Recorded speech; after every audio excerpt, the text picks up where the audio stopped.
Sir Mansoor Ali Khan Vijay அரசியலில் கழட்ட முடியாது புட்டுங்க முடியாதுன்னு இருக்காரு. எஸ்ஐஆர் குறித்து பேசக்கூடிய அந்த வார்த்தைகள் அரசியல் சொல்றதுக்கு மன்சூர் அலிகான் கொஞ்சம் லேட்டாக புரிஞ்சிட்டு இருக்கிறார். அண்ணன் ராதா ரவியா இருக்கட்டும் சரி, மிஷ்கின், மன்சூர் அலிகான் இவங்கெல்லாம் வந்து உள்ளுக்குள்ள மனசுக்குள்ள எதுவும் இந்த வஞ்சம் வன்மெல்லாம் வச்சுக்கிட்டு பேசுகிற நபர்கள் கிடையாது. தலைவர் மரியாதை வரணும்னா நீங்கள் தலைவர் மாதிரி நடந்துக்கினா மரியாதை வரும். நமக்கு ஒன்றும் உள்நோக்கம் கிடையாது. நீங்கள் தலைவர் மாதிரி நடந்து தற்கொலை மாதிரி நடந்துக்கிறீங்க.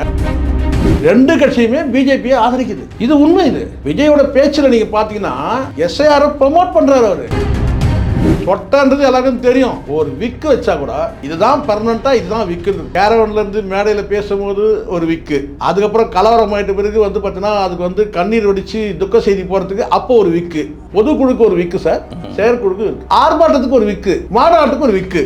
எத்தனை விக்கு தான் மாற்றுவீங்க? தமிழ்நாட்டில் வந்து பார்த்தீங்கன்னா வந்து ஆண்ட கட்சிகள் ரெண்டு கட்சிகளும் ஊழல் கட்சிகள் தான். ஆனால் ஊழல் கூட நம்மளால் சகிச்சிக்க முடியும். ஆனால் இவன் நம்மளோட அடையாளத்தை அழிக்கிறது வந்து பார்த்தீங்களா, அதை நம்மளால் வந்து பார்த்தீங்கன்னா வந்து சகிச்சிக்க முடியாது. விஜய்க்கு ஒரு அசைன்மெண்ட் கொடுத்து இந்த வேலையை செய்கிறாங்க. விஜய்க்கு தேவை என்னன்னு கேட்டிங்கன்னா, இங்கே கொள்கையோ கோட்பாடோ லட்சியமோ தத்துவமோ எதுவுமே தேவையில்லை. முதலமைச்சர் பதவி, அதில் நான் உட்காரணும். நியூஸ்மேட் நேயர்களுக்கு வணக்கம். இன்றைய நேர்காணலில் நம்மோடு இணைந்திருக்கிறார் மூத்த ஊடகவியலாளர் திரு சேக்வர் அவர்கள். சார் வணக்கம். சார் வணக்கம். சார் சார் மன்சூர் அலிகான் தடாலடியாக புட்டுங்க முடியாதுன்னு இருக்கிறாரு. விஜய் அரசியலில் கழட்ட முடியாது புட்டுங்க முடியாதுன்னு இருக்காரு. என்ன சார் பிடிங்கிற ஒரு முதல்ல என்ன சொன்னார் கேட்டால், விஜய் யாரும் புடுங்க முடியாதுன்னாரு. ஆமாம். அதாவது மன்சூர் அலிகான் நான் பொறுத்த வரைக்கும் சொல்ல சார், இந்த சினிமாலேயே சில பேர் இருக்கிறாங்க. அண்ணன் ராதா ரவியா இருக்கட்டும் சரி, மிஷ்கின், மன்சூர் அலிகான் இவங்கெல்லாம் வந்து உள்ளுக்குள்ள மனசுக்குள்ளே எதுவும் இந்த வஞ்சம் வன்மெல்லாம் வச்சுக்கிட்டு பேசுகிற நபர்கள் கிடையாது. ஆனால் சில நேரங்களில் நமக்கு கொஞ்சம் திமுறாக பேசுகிற மாதிரி தோணும். அது அண்ணன் ராதா ரவி அண்ணன்கிட்டே நான் கேட்டேன், உங்களெல்லாம் ரொம்ப திமிர் இல்லை இந்த மாதிரிலாம் பேசுகிறீங்களேன்னு சொன்னால், அதுக்கு அவர் என்ன சொன்னார், ஏய் இது திமிர் இல்லைடா, இது திமிர் கிடையாது, இது தன்னம்பிக்கை அப்படின்னு சொன்னார்.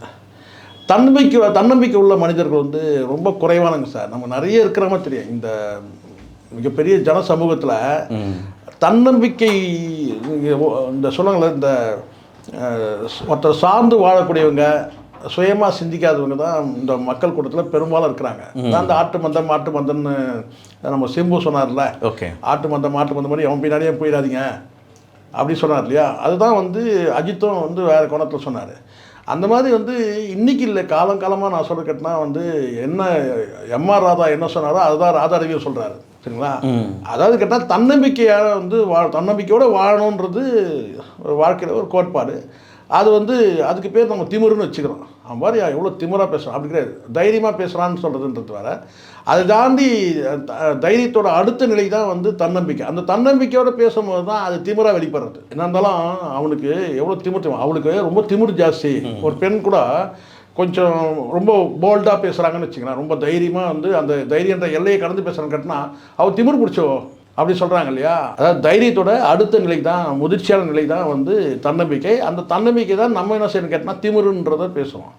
அந்த வகையில் கேட்டால் அண்ணன் ராதா ரவியும் சரி, மிஷ்கின், மன்சூர் அலிகான் இவங்கெல்லாம் வந்து பார்த்திங்கன்னா வந்து வன்மத்தில் பேசுகிறோம் கிடையாது, ஒரு தைரியத்தில் பேசுகிறவங்க. தைரியத்தோட அடுத்த நிலையில் வந்து ஒரு தன்னம்பிக்கையில் பேசுகிறது தான். திடீர் மாற்றம் என்ன சார் மன்சூர் அலிகான்? நான் நினைக்கிறேன் ஏற்கனவே அவர் லேட்டாக தெரிஞ்சிருக்கு நான் நினைக்கிறேன் சார். நான் வந்து விஜய் வந்து அரசியலை ஆதரித்தேன், இன்றைக்கும் நான் சொல்கிறேன், ஆதரித்தது உண்மை. 2 வருஷத்துக்கு முன்னாடி ஆதரிச்சு எனக்கு வந்து தெரியும்.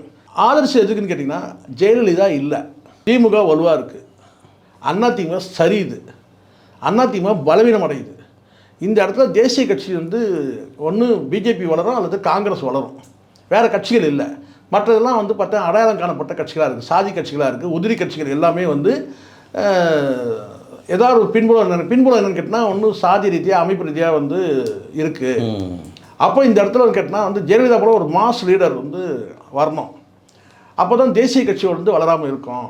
அந்த இடத்துல வந்து கேட்டால் உதயநிதி வெர்சஸ் வந்து விஜய்னு வந்தால் கூட சரியானதான் அப்படியே காம்படிட்டிவ் திராவிடக்குள்ளே அப்படி நம்ம வந்து பார்த்தா. அதனால தான் வந்து விஜயோட அரசியல் நம்ம ஆதரித்தோம்.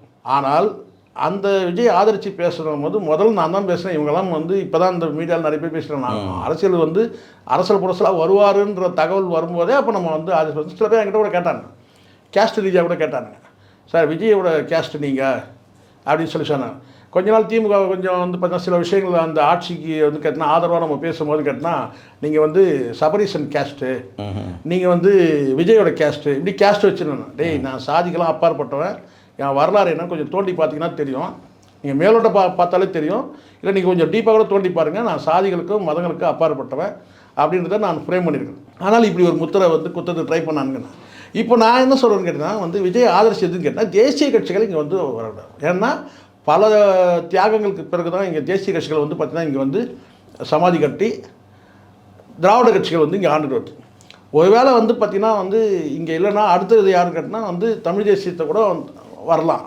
ஆனால் இங்கே தமிழ் தேசியம் வரும் வந்து பார்த்திங்கன்னா அந்த சீமானுடைய அரசியலை வந்து பார்த்திங்கன்னா சில காரணங்கள் வந்து அதை உங்களுக்கு தெரியல ஃப்ரேம் பண்ணுறது ஒன்று இருக்குல்ல.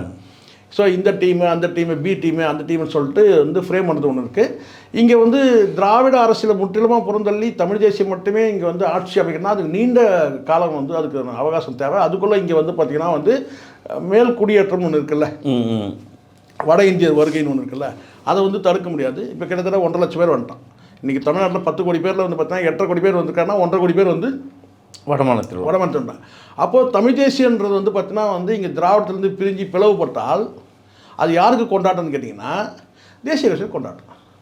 ஸோ அதனால என்னென்னு கேட்டிங்கன்னா அப்போ விஜய் போன்ற வந்து ஒரு வந்து திராவிட அரசியலையும் வந்து முன்வைத்து தமிழ் தேசியத்தையும் வந்து கையில் எடுத்துக்கிட்டு ஒரு குழப்பமான ஒரு அரசியல் வந்தால் கூட பார்த்தீங்கன்னா இங்கே வந்து தேசிய கட்சிகள் வளராமல் இருக்கிறதுக்கு தடுக்கிறதுக்கு பயன்படுவார்னு பார்த்தா நான் ஒரு 2-3 சிட்டிங் வந்து அவர் கூப்பிட நான் போய் உட்காந்தேன்.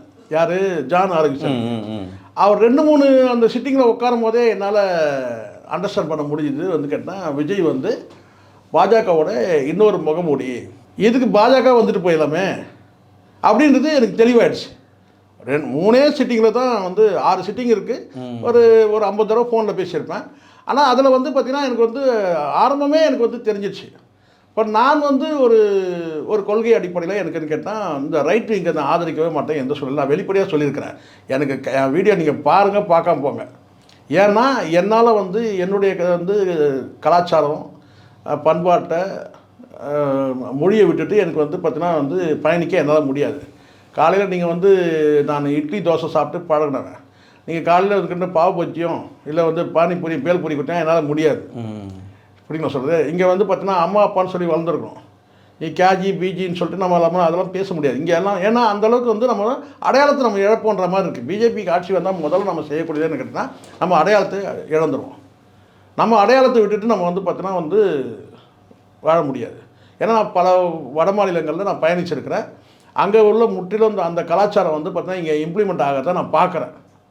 இதை உணர முடியாது. இது எப்படின்னு கேட்பான் சில பேர், சில அறிவியெல்லாம் கேட்பான். இது எப்படிங்கன்னு கேட்டான். இது எப்படின்னு சொல்ல முடியாதா, என் கூட வா. அங்கே என்ன கல்ச்சர் இருக்குது, இங்கே வந்து பார்த்தீங்கன்னா தமிழ்நாடோட கல்ச்சர் என்னன்னு பாரு, எப்படி மாறிட்டு வருதுன்றதை பாரு. என்னால் பண்ண முடியும், சொல்ல முடியும். அப்போது இங்கே ஊழல் இருக்கலாம், நான் இல்லைன்னு சொல்லவே இல்லை. தமிழ்நாட்டில் வந்து பார்த்தீங்கன்னா வந்து ஆண்ட கட்சிகள் 2 கட்சிகளும் ஊழல் கட்சிகள் தான். ஆனால் அந்த ஊழல் கூட நம்மளால் சகிச்சிக்க முடியும். ஆனால் இவன் நம்மளோட அடையாளத்தை அழிக்கிறது வந்து பார்த்திங்களா, அதை நம்மளால் வந்து பார்த்தீங்கன்னா வந்து சகிச்சிக்க முடியாது அப்படின்றத அந்த அடிப்படையில் சரி விஜய் வரணும். ஆனால் விஜயோட அரசியல் வந்து முழுக்க பிஜேபியோட என்ன சொல்லிக்கிட்டா இன்னொரு வந்து ஒரு முகமாக தான். அதாவது முழுக்க இங்கே திராவிட கட்சிகளை ஒழிக்கிறதுக்கு ஒரு நபர் வேணும். அதை யாரை வச்சு ஒழிக்கலாம்? ரஜினிகாந்தை ட்ரை பண்ணாங்க, அவருக்கு அது உடன்படலை. அப்போ அடுத்தது யாருன்னு பார்த்தாங்க. அஜித் வேலைக்கு ஆக மாட்டான். எது அரசியல்னாலே வந்து பார்த்தீங்கன்னா 5000 அடி வந்து வேகத்தில் வந்து பார்த்தீங்கன்னா வந்து குதிரையில் வந்து ஓடக்கூடியவன் அந்த அளவுக்கு இருக்கான். அப்போ வந்து அடுத்தது யாருன்னு கேட்டால் வந்து பார்த்தீங்கன்னா அடுத்ததுனா வந்து விஜய் தான் சரியாக வரும். விஜய்க்கு ஒரு அசைன்மெண்ட் கொடுத்து இந்த வேலையை செய்கிறாங்க. விஜய்க்கு தேவை என்னன்னு கேட்டிங்கன்னா இங்கே கொள்கையோ கோட்பாடோ லட்சியமோ தத்துவமோ எதுவுமே தேவையில்லை. முதலமைச்சர் பதவி அதில் நான் உட்காரணும். அதுக்காக நீ வந்து பார்த்தீங்கன்னா என்ன வேணாலும் அதை வந்து அதனால தான் இன்றைக்கி வரைக்கும் வந்து தத்துவம் கொள்கை எதுவுமே கிடையாது சார். முழுக்க என்ன முதலமைச்சர் பதவியில் நான் உட்காரணும். நான் நேரடியாக நீங்கள் வந்து பிஜேபி தலைமையை வந்து தாங்க முடியாது. அப்போ நான் கேட்டேன் இந்த கும்பல் அப்படியே அடாப்ட் ஆகாது. விஜய் கிட்ட இருக்கிற கும்பல் வந்து கேட்டால் அப்படியே நீ வந்து நான் வந்து பிஜேபி தலைமைக்குன்னா போக முடியாது. அதனால தான் வந்து முழுக்க வந்து விஜய் வந்து ஒரு பேரளவில் ஒரு கட்சின்னு ஒன்று தொடங்கி அதில் வந்து பார்த்தீங்கன்னா கொள்கை கிடையாது, தத்துவம் கிடையாது, கோட்பாடு கிடையாது, எதுவுமே கிடையாது. முழுக்க எனக்கு கேட்டிங்கன்னா வந்து எல்லாமே வந்து அதான் சொல்கிறேன்னா இங்கே வந்து இப்போ அடிக்கடி விஜய் சொல்கிற அந்த ஒரு வார்த்தை சொல்ல மாட்டேன். இங்கே 2 பேருக்கு தான் போட்டி. இங்கே 2 பேருக்கு தான் போட்டி. அந்த 2 பேர் யாருக்குன்னா இப்போ நமக்கு நல்லா தெரிஞ்சிச்சு. இங்கே வந்து அறிவுள்ள கூட்டமாக வந்து திமுக இருக்குது, அறிவில்லாத கூட்டமாக தான் வந்து இங்கே இருக்குது. அது கொள்கை உள்ள கூட்டமாக இருக்குது, இங்கே கோமாளி கூட்டமாக இருக்குது. அப்படி தான் நம்ம பார்க்குறோம். ஸோ அப்படி இருக்கும்போது இங்கே இந்த இடத்துல நம்ம வந்து வலுக்கட்டாயமாக வந்து விஜயை ஆதரிக்காமல் திமுகவை ஆதரிக்க வேண்டிய சூழல் இருக்குது. இப்போ திமுக வேண்டாம்னா அதிமுக ஆதரிப்போம், அதிமுகனா திமுக ஆதரிப்போம். இப்படி தான் மாறி மாறி இருக்கும். இந்த இடத்துல புதுசாக நீங்கள் வரக்கூடிய நபருக்குன்னா அதிமுக அங்கே சரிவடையும் போது திமுகவை வந்து பிடிக்காதவங்கெல்லாம் என்ன கேட்டால் வந்து டிவிகேவை ஆதரிக்க வேண்டிய ஒரு நிர்பந்தம் வருது. அந்த அடிப்படையில் தான் நீங்கள் சொல்லக்கூடிய மன்சூர் அலிகானும் அதே ரூட்டில் தான் பயணிக்கிறாரு. நமக்கு வந்து ரொம்ப ஆரம்பத்திலே நமக்கு தெளிவு கிடச்சிச்சு. இப்போ அவர் ரொம்ப லேட்டஸ்ட்டாக இந்த எஸ்ஐஆருக்கு பிறகு வந்து எஸ்ஐஆர் குறித்து இவர் பேசக்கூடிய அந்த வார்த்தைகள் அரசியல் சொல்கிறது மன்சூர் அலிகான் கொஞ்சம் லேட்டாக புரிஞ்சிட்டு இருக்கிறாரு. அது நல்லா தெரியுது. இன்னொரு அவதாரம் எடுத்துட்டு அதனால தான் அவர் சொல்கிறார் திமுக. அதான சொல்லுச்சு சார், திமுக இது மாற்று கருத்து உள்ளவங்க எல்லாருமே அதிமுக ஆதரிக்கிறது இயல்பு. அதிமுக அங்கே என்ன ஆயிடுச்சு, பிஜேபியோட கூட்டணி ஆகிடுச்சு, நேரடி கூட்டணி. விஜய் வந்து பிஜேபியோட மறைமுக கூட்டணி. இதை நல்லா புரிஞ்சுக்கணும் நீங்கள். இன்றைக்கி ஏன் வந்து பார்த்தீங்கன்னா விஜய் வெற்றி பெற்றாலும் ஆமாம் சார் பாஜக தான். அதுக்கு நான் சொல்லுங்க, நான் அழுத்த திருத்தமாக பதிவு பண்ணுறேன். இந்த முறை திமுக வந்து வெற்றி பெறலன்னு வச்சுக்கோங்களேன். இந்த முறை திமுக வெற்றி பெறனா ரஜினி சொன்னார் பாருங்க ஒரு டைம், ஜெயலலிதா மீண்டும் ஆட்சிக்கு வர தமிழ்நாட்டை காப்பாற்ற முடியாத ஒரு அறிக்கை. இந்த முறை திமுக வந்து ஆட்சி அமைக்கலாம் 2026 திமுக அரசு வந்து வீழ்ச்சின்னு சொன்னால், திமுக கிட்ட ஆட்சி அமைக்கலன்னு சொன்னால் தமிழ்நாட்டில் எந்த ஆண்டவனாலையும் காப்பாற்ற முடியாது, மறந்துடணும், அவ்வளோதான். ஏன்னா 2 பெரிய கட்சிகள் சொல்லுவோம் நம்ம இதில் ஒன்றும் பாரபட்சம். ஒன்று அதிமுக, இல்லை வந்து பார்த்தீங்கன்னா வந்து இன்றைக்கி இருக்கிற கட்சியில் வந்து கேட்டால் டிவிக்கே வந்து மக்கள் ஸ்ட்ரென்த் இருக்குன்னு காட்டுறாரு இல்லையா. அந்த அடிப்படையில் நான் சொல்கிறேன், 2 கட்சியுமே பிஜேபியை ஆதரிக்குது. இது உண்மை. இது விஜயோட பேச்சில் நீங்கள் பார்த்தீங்கன்னா இந்த எஸ்ஐஆர் விவகாரத்துலேயே எஸ்ஐஆரை ப்ரொமோட் பண்ணுறாரு. அவர் ஒரு ப்ரொமோஷன் கொடுக்குற வந்து ஒரு அம்பாசிடராக தான் வந்து ஒரு அட்வர்டைஸ்மெண்ட் கொடுக்குற ஒரு அம்பாசிடராக தான் அவர் பேசுகிறாரு. என்னடா இது, நீங்களே சொல்கிறீங்க எஸ்சிஆர் வந்து ஏற்கனவே ஆர்ப்பாட்டம் பண்ணுறீங்க, இன்னொரு பக்கம் ஃபார்ம் எப்படி ஃபில் பண்ணுறது, ஃபார்ம் எப்படி டவுன்லோட் பண்ணுறது, இதெல்லாம் இங்கே பாருங்களேன். முழுக்க எஸ்சிஆரை ஆதரிக்கிறீங்க, ஆனால் எதிர்க்கிறன்ற பேரில் இது எப்படி இருக்கு பாருங்க இந்த அரசியல். திமுக அரசு படிவம் கொடுக்குதுன்னா அங்கே திமுக அரசு கொடுக்கல, நல்லா புரியும், தமிழ்நாடு அரசு கொடுக்குது, திமுக கட்சி கொடுக்கல. திமுக கட்சி வந்து பதிவேற்றம் பண்ணி வீடு வீடாக வந்து கொடுத்தாங்கன்னா பூத் ஸ்லிப் மாதிரி, அப்போ சொல்லுங்கள். அரசு வந்து மத்திய அரசு ஒரு திட்டம் கொண்டு வந்தால் அதை இம்ப்ளிமெண்ட் பண்ணணும். இதுதான் இந்திய அரசியல் சாசனப்படி இவங்க வந்து என்ன பதவி ஏற்றதுடைய அந்த அர்த்தமே, அந்த பொருளே அதுதான். அது வந்து பிஎல்ஓ வந்து கொடுக்குறாரு, பிஎல்ஓ தான் கொடுக்குறாரு. அங்கே திமுக வட்டச்செயலராக கொடுக்குறாரு ஃபார்மு. ஆனால் இங்கே நீங்கள் என்ன பண்ணுறீங்க, ஃபார்மை டவுன்லோட் பண்ணி டிவிக்கு நிர்வாகி ஏற்றுமே கொடுக்குறான். இப்போ புரிஞ்சுங்க, அப்போ எஸ்ஆர் நீங்கள் எதிர்க்கிறீங்க. ஸோ அதனால் இதுதான் சார் உண்மை. அதனால் கொஞ்சம் தாமதமாக வந்து மன்சூர் அலிகான் புரிஞ்சுக்கிட்டு இருக்கிறார். சார், விஜயோட ஜனநாயகன் படம் தமிழக அரசியல் ஒரு மாற்றத்தை பிரதிபலிக்கும் அப்படின்ற ஒரு கருத்து இருக்குது. ஜனநாயகன் படம் அவ்வளவு மாற்றம் ஏற்படுத்துமா தமிழக அரசியல்? என்ன சார் நீங்கள் வேறு இருக்கணும், அதுவே முழுக்க பார்த்தீங்கன்னா டப்பிங் படம் பேசி விடாதுங்க. நீங்கள் வேறு பேசுங்க தமிழ், அதாவது நல்லா புரிஞ்சுக்கணும் சார். மற்ற படங்களே காட்டணும், லியோ கோட்டுக்கு பிறகு இந்த படம் வந்து பார்த்தீங்கன்னா வந்து கலெக்ஷனில் வந்து நீங்கள் வந்து அந்த கட்சியில் இருக்கிறத வந்து பார்த்தா ரிப்பீட்டட் ஆடியன்ஸாக ஒன்றா போகிறதுக்கான வாய்ப்பு இருக்குது. அந்த கட்சியில் இருக்கிற அந்த இதான் அந்த தற்குறிகள் சொன்னாங்க வேறு வந்து கோச்சிக்கிறாங்க, அண்ணா என்னன்னான்றாங்க. தற்குறிகள் எல்லாம் சேர்ந்து மீண்டும் வந்து பார்த்தீங்கன்னா அதை பார்க்கறதுக்கு ரிப்பீட்டட் ஆடியன்ஸாக போகிறதுக்கு வாய்ப்பு இருக்க தவிர கமர்ஷியலாக வந்து படம் வந்து போகல. 25 கோடிக்கு வந்து அடிமாட்டு விலைக்கு தான் கொடுத்துருக்காங்க, சன் பிக்சர்ஸ் கொடுத்துருக்காங்க. சன் பிக்சர்ஸ் வாங்க வரலன்னா வேறு யாரும் வாங்கிறதுக்கு கூட ஆள் தயாராக இல்லை. ஸோ தயாரிப்பு இருக்குன்னா சொந்த தயாரிப்பு தான், நல்லா புரிஞ்சுக்கணும். இது சொந்த தயாரிப்பு. ஆனால் பினாமிகள் பேரில் வந்து விஜய் தான் தயாரிக்கிறாருன்றது வந்து வெட்ட வெளிச்சமாக தெரியுது. சரிங்களா? இந்த இடத்துல வந்து கேட்டால் இந்த படம் வந்து லியோ படம் மாதிரி போகுமான்னு கேட்டால் லியோ படம் கேட்டால் முழுக்க நடிகராக மட்டுமே இருந்தார். யார்? விஜய். சரிங்களா? இன்னும் போட்டுறாதீங்க, இன்னும் பண்ணால் அது வேறு. அந்த அங்கேருந்து ஃபோன் பண்ணியே பேசுகிறாங்க. என்னென்னு கேட்டால் நீங்கள் எவ்வளோ விமர்சனம் பண்ணுங்கள் ஆனால் ஒருமையில் பேசாதீங்க அப்படின்றாங்க சொல்கிறேன். ஆனால் வந்து முழுக்க விமர்சனத்தில் வந்துடுது நமக்கு. தலைவர் மரியாதை வரணும்னா நீங்கள் தலைவர் மாதிரி நடந்துக்கினா மரியாதை வரும். நமக்கு ஒன்றும் உள்நோக்கம் கிடையாது. நீங்கள் தலைவர் மாதிரி நடந்து தற்கொலை மாதிரி நடந்துக்கிறீங்க. அவர் இரு போடுங்கன்றான், இன்னு போறீங்க, இரு சார். அதுதான் இருன்னு சொன்னான். அவரு யாரு? விஜய். அவரு அதனால ஸோ வந்து பார்த்தீங்கன்னா வந்து ஜனநாயகம். சரி, நீங்கள் வச்சு ஜனநாயகர்னு வைக்க வேண்டியதான்டா லூசு பசங்களை. நாயகர் கரெக்டான சார். ஜனநாயகன் இன்னும் ஏன்டா போடுறீங்க? அப்போ போடுற ஜனநாயகர் அப்படி போட வேண்டியதானே சார்? ஸோ அதுவே வந்து சில பேர் பேசுகிறாங்க நாயக்கர்னு வருது அப்படின்றானுங்க. இது ஜனநாயகர்னு வருது இல்லை. நாயகன் படம் வந்து அப்படி தானே சார் சொன்னாங்க. நாயக்கரையான்னு கூப்பிடுவாங்க. அதில் நாயகன் படம் பேர் வச்சாங்க. சரிங்களா? இதுவே வந்து பார்த்தீங்கன்னா வந்து ஜாதி பிரச்சனை வரும் போல இருக்குது. எது படம் வரும்போது ஜனநாயக படம் வந்து ஜாதி பிரச்சனை வரும். ஏன்னா நாயகர்னு வருது இல்லை சார். அதை வந்து பார்த்திங்கன்னா வந்து அதை மேற்கோள் கட்டி வந்து பார்த்திங்கன்னா இந்த சைடில் சவுத் சைட்லலாம் வந்து பார்த்திங்கன்னா நாயகர்ன்றது வார்த்தை வந்து நாய்க்கர். அதை சவுத் சைடில் என்ன நடக்குன்னே தெரில. அதில் தேவர் படத்துக்கு வந்து பார்த்தீங்கன்னா வீட்லேயே வந்து மாலை போடல.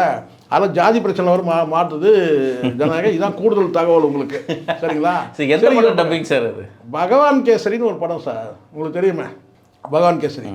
அப்படி அவரா? அவரு ஐயோ அவருன்னா ஐயோ தெரியாதா? ஐயோ அவரா?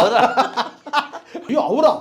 அவர் பெரிய ஆளாச்சே அப்படின்னா அந்த மாதிரி இருக்கிறது தான் தெரியுமா உங்களுக்கு? இந்த ஹெலிகாப்டரை கயிறில் போட்டு கட்டுறது, வந்து ரயிலை வந்து பார்த்திங்கன்னா வந்து செயின் போட்டு நிறுத்துறது, இல்லை கையிலே நிறுத்து, ஜீப்பை வந்து கையில் தூக்கி லெஃப்ட் ஹேண்டில் தூக்கி அடிக்கிறது, இதெல்லாம் பண்ணுவார். உங்களுக்கு தெரியும், பார்த்துருக்கீங்களா?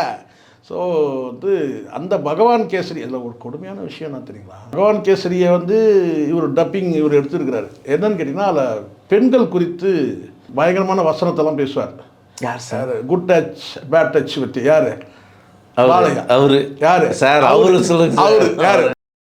பாலையா. சரி, எப்படி குட் டச் பேட் டச் பற்றி நாங்கள் பார்த்துருங்க சார், நிறைய காணொலியை பார்த்தோம் சார். புரியுதுங்களா? யார் எதை பேசுறதுன்னு தெரியல. சரி, ரைட், ஓகே. இது அவர் பேர் அந்த படத்தை பார்த்து இம்ப்ரெஸ் ஆகிட்டு யார் இவரு? யாரு? அவரு திரிஷாவோட தனி ஃப்ளைட்டில் போனது. அவரு யாரு? திரிஷாவோட தனி ஃப்ளைட்டில் போனது அவரு. அதுக்கப்புறம் வந்து கீர்த்தி சுரேஷ்க்கு பொங்கல் கொண்டாடுறாரு அவரு. இது திரிஷாவோட லிப்லாக் போடுறாரு அவரு. பேர் சேர்த்து சொல்லாதீங்க. அவரு வேற. அதுதான் அவரு. இவர் வந்து என்னன்னு கேட்டிங்கன்னா அவர் வந்து குட் டச் பேட் டச்சை பற்றி பேசின அந்த வசனத்தை இவர் இந்த படத்தில் பேசுகிறார். ஓஹோ. எந்த படத்தில்? ஜனநாயகன். Okay okay. குட் டச்னா பேட் டச்னா நீங்கள் பண்ணது அத்தனையுமே பேட் டச் தான்டா. நம்ம பார்த்துன்னு இருக்கிறோமே. இது நீங்கள் எந்த குட் டச் பண்ணாலும் நீங்கள் வந்து பொண்டாட்டியோட வாழ மாட்டீங்களா? என்ன சார்? நீங்கள் குட் டச் பண்ணியிருந்தீங்கன்னா பொண்டாட்டியோட வாழ்ந்துருப்பீங்க. பெண்களை நீங்கள் பேட் டச் பண்ணனால்தான் வந்து பொண்டாட்டியெல்லாம் விரட்டி அடிக்கப்பட்டு முறம் தொடப்பட்டில் அடித்து தனியாக வாழ்ந்துட்டு இருக்கீங்க. தானே உண்மை? இந்த இடத்துல அவன் போட்டுக்கலாம் சார், தயவுசெய்து. அப்படிங்களா? நான் தவிர்க்க முடியாது. அவர் நீங்கள் சொல்லுங்கள். விஜய் வந்து பொண்டாட்டியோட வாழ்ந்துருந்தான்னா, பொண்டாட்டியோட வாழ்ந்துருந்தான்னு வச்சுங்களேன், இந்த மாதிரி பேசுவோம் நம்ம. சார் அவர் நல்லவருங்க அப்படின்னா. குட் டச் பேட் டச்சுன்றது வந்து பேச முடியுமா சார் விஜய்? நீ பேட் டச் பண்ணதுனால தானே வந்து பார்த்தீங்கன்னா பொண்டாட்டியும் கூட வாழலை.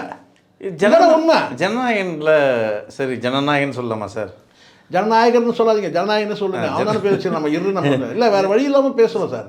அந்த படத்தில் அவருக்கு என்ன சார்? அவருக்கு என்ன பேர் சார்? சார் அதுதான் இங்கே நல்லா புரிஞ்சுங்க. அவருக்கு என்ன பேர், படத்தில் என்ன பேருன்றதெல்லாம் விட்டுருங்க. நீங்கள் என்ன இல்லை இல்லை சார், இல்லை நமக்கு அது பிரச்சனை அது கிடையாது சார். இங்கே நாயகரையா இல்லை, அதுதான் சார். ஓடிடுங்க அப்படின்ற மாதிரி சொல்லலாம். வந்து நாமளே அதுக்கு வந்து ப்ரொமோட் பண்ணுற மாதிரி ஆகிடக்கூடாது. அது ஜனநாயகனுக்கு நம்ம என்ன கன்றாய் பேர்னா வச்சு ப்ரொமோட் பண்ணுறதுக்கு 3 பேர் இருக்காங்க. சரி, அது அவங்க பார்த்து செஞ்சுருப்பாங்க. பார்த்து இப்போ அவங்க கவலை என்னன்னு கேட்டிங்கன்னா, அஜித்துக்கு வந்து படமே வந்து இல்லைங்க, தயாரிப்பாளர் யாருமே வரலையாம். எது அவங்க சொல்கிறானுங்க, நீங்கள் எட்டு விட்டீங்க. இப்போ நீங்கள் அது நான் சொல்கிற மாதிரிங்க, அஜித்துக்கு வந்து அடுத்த படத்துக்கு தயாரிப்பாளரே வரலையா. சுரேஷ் சந்திரா ஒரு இதுவாக ஏறி இறங்குறாராம். ஒரு சினிமா கம்பெனியாக ஏறி இறங்குறான். யாருக்கு? அஜித்துக்கு. ஏண்டா டே, தலைன்னு சொன்னால் ஊன்னு சொன்னால் ஒரு குறைஞ்சபட்சம் ஒரு 20 பேர் தயாரிப்பாளர் வந்து வாசலில் நிற்பாங்க. அவன் அந்தளவுக்கு வந்து பார்த்திங்கன்னா வந்து ரசிகர்களை வச்சுருக்கிற ஒரு நடிகன். இவன் சொல்கிறானுங்க, சுரேஷ் சந்திரா வந்து படிக்கட்டாக ஏறி இறங்குறாரு, தயாரிப்பாளர் வரவே இல்லை. சரிடா, ரைட்டு. அதுதான் இவருக்கு. யாருக்கு? அவருக்கு ஏன்டா அவனுக்கும் யாரும் வராதனால தான்டா அவன் சொந்த படம் ஜெகதீஷ் வந்து பார்த்தீங்கன்னா பினாமியாக போட்டு எடுக்கிறான். ரூட் ஜெகதீஷை போட்டு என்னமோ அவரும் படத்தை என்னமோ வந்து பார்த்தீங்கன்னா வந்து ஏவிஎம் தயாரிக்கிற மாதிரியும், இல்லை வந்து பார்த்தீங்கன்னா மாடர்ன் தியேட்டர்ஸ் தயாரிக்கிற மாதிரியும், இல்லை இருக்கிற இந்த வந்து சன் பிக்சர்ஸ் தயாரிக்கிற மாதிரியும், இல்லை ரெட் ஜெயின் தயாரிக்கிற மாதிரி கடை பேசிகிட்டு இருக்கிறீங்க. அவனுக்கும் ஆள் இல்லாதனால தானே சார் இப்போ வந்து குறைஞ்சபட்சம் ரஜினிகாந்த் வந்து 172 படம் 75 வயசில் வந்து பார்த்தீங்கன்னா கொடி நட்டுட்டார். அவர் வந்து பார்த்தீங்கன்னா இன்றைக்கி வந்து இன்றைக்கும் வந்து வரிசையில் லைன் நிற்கிறாங்க தயாரிப்பாளர் கேட்டால் கூப்பிட்டாக்கா. இல்லை இவனுக்கு ஆள் இல்லாதனால தானே இப்போ வந்து பார்த்தீங்கன்னா வந்து சொந்த தயாரிப்பில் வந்து ஜனநாயக படமே சொந்த தயாரிப்பு வருது. என்னமோ வந்து அஜித்துக்கு வந்து பார்த்தீங்கன்னா தயாரிப்பாளருக்கு யாருமே வரவே இல்லைங்க. இவருக்கு விஜய்க்கு வந்து லைன் நிற்கிறாங்க. டேய் அவனுக்கு தானே யாரும் இல்லாமல் வந்து பார்த்தீங்கன்னா ரூட் ஜெகதீஷ் பினாமி பேரில் அவன் படத்தை போட்டு அவனே படம் எடுத்துன்னு இருக்கான். இதான் உண்மை. இதில் வேற பெருமை வேற விட்டுட்டு வந்துட்டாரு. அதை விட்டுட்டு வந்துட்டாரு. 200 கோடி விட்டு வந்துட்டாரு, 300 கோடி விட்டாரு. அறிவு கட்டவங்களே விட்டுட்டு வந்தான்னு வேணா சொல்லுங்க. விட்டுட்டு வரல, இது விட்டுட்டு போயிட்டாங்கன்னு வேணா சொல்லுங்க. சார் வயசானாலும் உன் ஸ்டைலும் அழகும் குறைகலன்ற மாதிரி அவருக்கு இன்னும் ரேட் இல்லை சார். முதல்ல இவருக்கு ரேட் இல்லையா? யாரும் கவனிக்கல. நான் சொல்கிற விஷயம், முதல்ல ஒரு விக்கு வச்சா கூட இதுதான் பர்மனெண்ட்டாக இதுதான் விக்குன்னு இருக்கணும். கேரவன்லேருந்து மேடையில் பேசும்போது ஒரு விக்கு இது, அதுக்கப்புறம் கலவரம் ஆகிட்ட பிறகு வந்து பார்த்தீங்கன்னா அதுக்கு வந்து கண்ணீர் வடித்து துக்க செய்தி போகிறதுக்கு அப்போ ஒரு விக்கு. சரி என்ன பொதுக்குழுக்கு ஒரு விக்கு, இது செயற்குழுக்கு ஒரு விக்கு. இது பொதுக்குழுக்கு ஒரு விக்கு சார், செயற்குழுக்கு இருக்குது. ஆர்ப்பாட்டத்துக்கு ஒரு விக்கு, மாநாட்டுக்கு ஒரு விக்கு. எத்தனை விக்கு தான் மாற்றுவீங்க? முதல்ல ஒரு விக்கு போட்டு சார் இப்போ விக்கு வச்சுக்கிறாங்க சார் எல்லாருமே. சார் ஒருவேளை ஜாக் ரிசல்ட் அங்கே ஐடியா கொடுக்குறாங்களோ? இருக்கலாம் சார். ஏன்னா அவர் வந்து ஃபோட்டோவும் சட்ட பேண்ட்டையே முடிவு பண்ணுறவங்க அவங்க கூட சொல்லலாம்ல. இப்போ நீங்களே பாருங்கள், எஸ்ஐஆருக்கு ஒரு விக்கு, அந்த விக்கு வந்து பார்த்தீங்கன்னா ஏன்னா இவர் அப்போ தான் இன்னும் ஒரு குளிச்சுட்டு அப்படியே தலைக்கு அப்படியே குளிச்சுட்டு அப்படியே வந்த மாதிரி. ஏய் எத்தனை நான் சொல்லுங்கள், ஒரு விக்குனா இதுதான் பர்மனெண்ட்டாக. விஜய்னா எப்படி இருப்பார்? இதுதான். இப்போ எம்ஜிஆர் கூட இருந்தார் சார். ஒரு கேப் போட்டார்னா அதுதான் கேப்பு, கண்ணாடி தான் அடையாளம். அது கரெக்ட்னா இவர் எம்ஜிஆர் இல்லைன்றாங்க. அமெரிக்காலேருந்து அப்படி தான் புருக்லின் ஹாஸ்பிட்டலேருந்து ஒரு ஃபோட்டோ போட்டாங்க, இவர் எம்ஜிஆர் இல்லைன்ட்டாங்க. இது அந்த டைமில் ஏங்க இது எம்ஜிஆர் கிடையாதுங்க, ஃபேக்குங்கன்ட்டாங்க. அந்த மாதிரி கேட்டிங்கன்னா வந்து கருப்பு கண்ணாடியும் தொப்பியும் தான் அடையாளம். இல்லை இப்போ இருக்க தளபதி ஸ்டாலின் வச்சிருக்காரு. ஒரே விக்கு தானே சார், ஒரே ஸ்டைல் தானே. அதுதானே, தப்பு ஒன்றும் கிடையாது சார். தாராளமாக இன்றைக்கி ஒரு காஸ்டியூம் மாதிரி சார், அது சட்டை மாதிரி இன்றைக்கி சட்டை பேண்ட் மாதிரி ஆகிடுச்சு. இன்றைக்கி ஹேர் ஸ்டைலுன்றது தாராளமாக தப்பே ஒன்றும் கிடையாது. இப்போ நம்ம உமாபதி தான் இருக்காப்புல, நம்ம பாலா சர்வதேச விரோதின்னு சொல்லி துரோகின்னு சொல்லி ஒரே நாளில் வந்து பாலாவுடைய புகழை வந்து உலகம் முழுவதும் கொண்டு போயிட்டாரு. தொப்பி போட்டுருங்க. இப்போ தொப்பியை கட்டினா உமாபதியே இல்லைன்றுவாங்க. இது உண்மை. அடையாளம் தெரியாது. அடையாளம் தானே சார். நமக்கு அதெல்லாம் பற்றி கவலைப்படல. வடா மயிர் போனால் மயிராச்சு. எது மண்டைக்கு உள்ளே இருக்கிறது தான் முக்கியம் இங்கே. இல்லை சார், அது எதுக்கு நம்ம வந்து பார்த்தீங்கன்னா வந்து தொப்பி போட்டு பாதுகாக்கணும்? அது பாட்டுன்னு அது வேலையை செய்ய போகுது. மண்டைக்கு உள்ளே இருக்குதுன்னு சொல்கிறேன். மயிர் இருந்தால் என்ன போனால் என்ன. ஸோ நமக்கு அதை பற்றி இல்லை. மயிர் ஒன்று போனால் மயிர் ஒன்று போச்சிடுவாங்களா அது மாதிரி. ஆனால் இங்கே வந்து நான் சொல்ல கேட்டினா அடையாளப்படுத்திக்கு தப்பு கிடையாது. ஒரு அடையாளமாக இங்கே எஸ்ஐஆருக்கு ஒரு விக்கு, செயற்குழுக்கு ஒரு விக்கு, பொதுக்குழுக்கு ஒரு விக்கு. எத்தனை விக்கு தான் வச்சுருப்பேன்? எத்தனை டிசைனில் வருவேன் நீ? நவராத்திரி ஒரு படத்தில் வந்து சிவாஜி 9 வருஷத்தில் வருவார். இது இது அரசியல்ரா. ஒரே ஒரு விக்கு போட்டுன்னு வரணும். சொட்டான்றது எல்லாருக்கும் தெரியும். இது சார் அவர் கிளாமரை மெயின்டைன் பண்ணிக்கிறாரு சார். நீங்கள் கிளாமரை மெயின்டைன் பண்ண, அதை ஒரே கிளாமரை காட்டி தொலைன்றேன் நான். நீ சினிமாவில் போய்க்க, சினிமாவில் எத்தனை விக்கு மாத்திரம் நமக்கு என்ன இருக்குது? லியோவில் ஒரு விக்கு பார்த்தோம். நீங்கள் விஜயை உங்களை மாதிரின்னு நினச்சிக்கிறீங்க சார். இல்லை உங்களை மாதிரியே சொல்கிறோம் சார். எதுக்குதான் நான் என்ன சொல்கிறேன்னா சார் உள்ள சார் உள்ள எதுவும் இல்லைன்னு தெரியும் சார். நமக்கு இது மண்டைக்கு உள்ள எதுவுமே இல்லைன்னு தெரியும். நமக்கு தெரியும். அதை பற்றி நம்ம கவலையும் படலை. அதுதான் தெரியும். அதான் நம்ம பார்த்துட்டுமே. இது எங்கே எப்போ அங்கே அறிவு திருவிழா வந்து நடத்துகிறாங்களோ அதுக்கு மாற்றாக ஒரு திட்டத்தை அதை போய் நீ கிண்டல் பண்ணுறேன்னா உன் அறிவு எவ்வளோன்னு பார்த்துக்கல.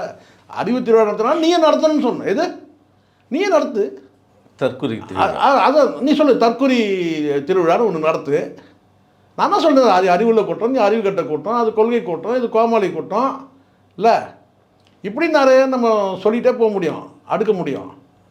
நான் சொல்ல கேட்டால் வந்து இந்த இடத்துல கேட்டால் அவங்க வந்து அறிவு கூட்டம் தான். நீங்கள் போட்டியாக நம்ம என்ன செய்யலாம், நம்ம மக்களை எப்படி வந்து நம்ம வந்து அரசியல் படுத்துறது எப்படின்னு அதுக்கான ஆய்வு செஞ்சு பண்ணால் பரவாயில்ல.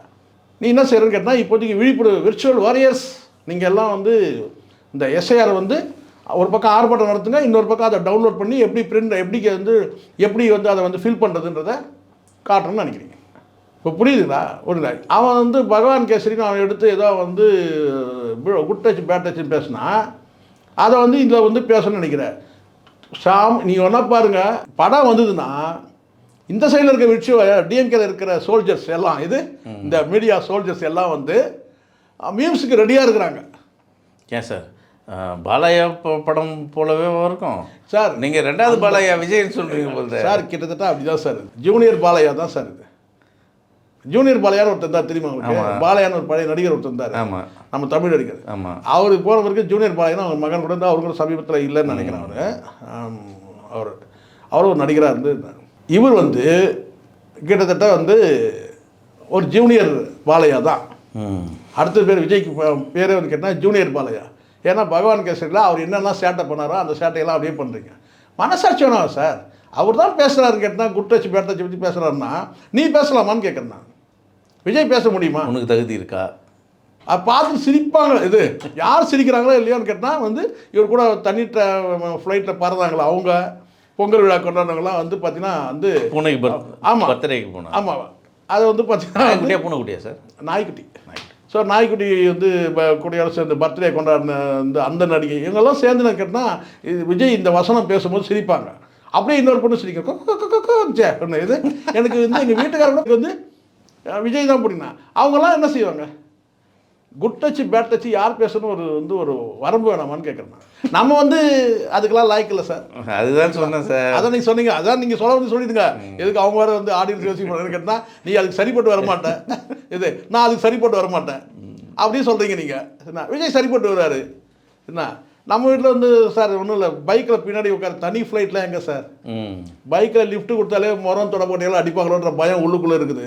எங்கள் வீட்டில் போனால் எதில் அடி விடுவோம், முறமாக தொடப்பட்டையா அப்படின்னு சொல்லிட்டு இருக்கு. நம்ம வந்து பைக்கில் கூட லிஃப்ட்டு கொடுக்க முடியல. அவன் தனி ஃப்ளைட்லாம் நம்ம நினைக்க முடியுமா சார்? சொல்லுங்க பார்க்கலாம். நன்றி சார். நன்றி சார்.